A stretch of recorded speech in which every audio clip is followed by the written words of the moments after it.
এই উম্মতের নারীদের জন্যই নবী সাল্লাল্লাহু আলাইহি ওয়াসাল্লাম 4টা কাজের সুসংবাদ দিয়েছেন। 4টা কাজ করতে পারলেই জান্নাতের যে কোনো দরজা দিয়ে ইচ্ছা তারা প্রবেশ করতে পারবে। বাসায় গিয়ে এই হাদিসটা শুনিয়ে দিয়ে। 1 নাম্বার, তারা যদি 5 ওয়াক্ত নামাজ পড়তে পারে, 5 ওয়াক্ত নামাজ টাইম টু টাইম পড়তে পারে।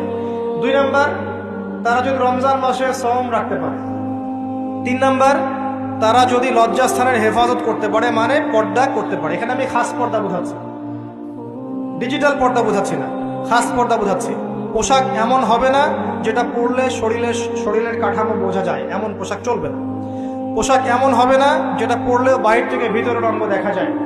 পোশাক এমন হবে না যেটা অমুসলিমদের সাথে সাদৃশ্য আছে।